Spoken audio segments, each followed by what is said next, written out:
So a lot of people have difficulty seeing the big picture of e-commerce and understanding all the different dimensions to the whole space and all the different various avenues they can take.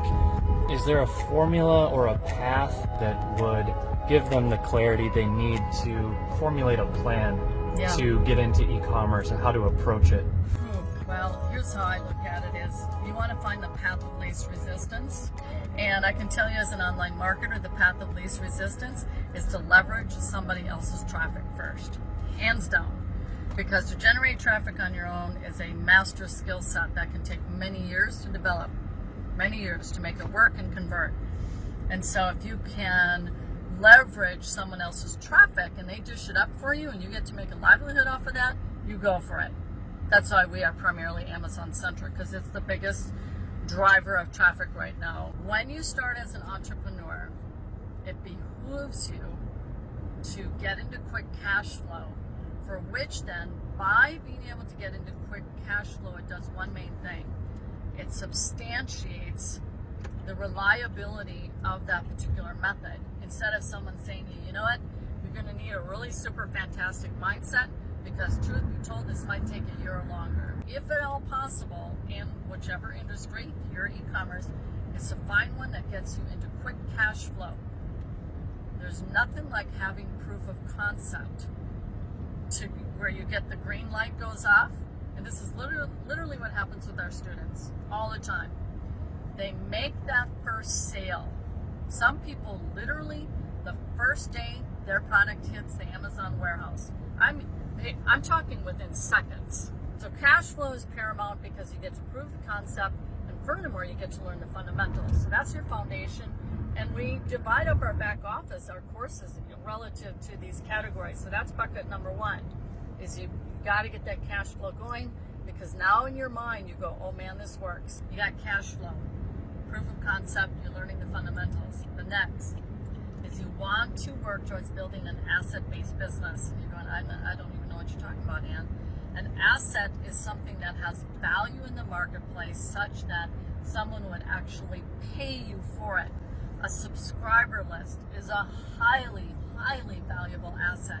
We're talking an email list, a subscriber list. It can be your website hitting XY number of visitors per month.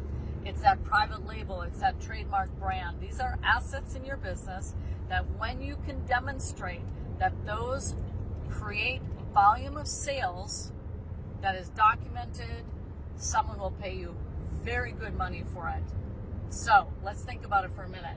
Do you want to build a business for which you can't build assets and you have nothing to show for it at the end of the day, except that it was really, in essence, a glorified job? Or do you want to have a business that you know you can build these assets and have the potential to turn around and sell it for a profit? I can tell you people buy websites right now, there's a whole formula for this, because of the traffic you get to your website, and furthermore, as you take that traffic and convert it into sales. It's worth a lot of money. And so that's exciting. That's empowering. That's letting you know this has risen above just a linear income and a job. It's now turning into a true asset building business. So for example, in the e-commerce space, it would be your Shopify store. It would be if you have a page where you've got visitors coming in every day, groups, etc., with a volume of people highly engaged with your business. Now, why is that so valuable? I'll tell you why. It takes a lot of effort to get a highly engaged community, a following around a brand business that you can turn around and sell. And that's really kind of a mind shift there. And that's people really going, you know what? I'm re-careering. This is going to be it. As much as anyone would go into real estate investment or any kind of other investment portfolio, is I'm going to build a business that I can flip and sell. And let me just tell you, there are people who have this as their business model. They're growing Shopify stores to flip and sell. Flip and sell, and flip and sell.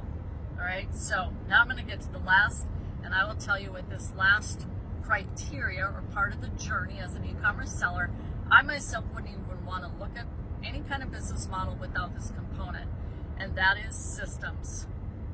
So why are franchises so popular? It's because a franchise has a proven rinse and repeat system. Like McDonald's University, everything is completely dialed in and proven that this is what makes the McDonald's system work. And that's all these processes. That's part of the asset building, is not just having that brand, but it's also that you have a business that someone is interested in buying because they don't want to buy a job. Look at Subway. You know, they're buying this job babysitting teenagers. No, what they want is a business that can run and operate on itself. And so that is criteria number 3 in the e-commerce journey, is having systems in place. If you can't walk away from that for a full month, you're not truly in the B quadrant, as he calls it. You're still in the S quadrant, which is self-employed. The goal is to get into the B quadrant, and the beauty of that is you have automation, you've got time freedom, and now the profits from your business, they go into investments. And what might you do in e-commerce is invest in other e-commerce businesses, ones that people have perhaps already made. You buy it, you grow it, you sell it. Those 3 steps are the cash flow, gives you proof of concept, you know it works, you're learning the foundation, the fundamentals of e-commerce.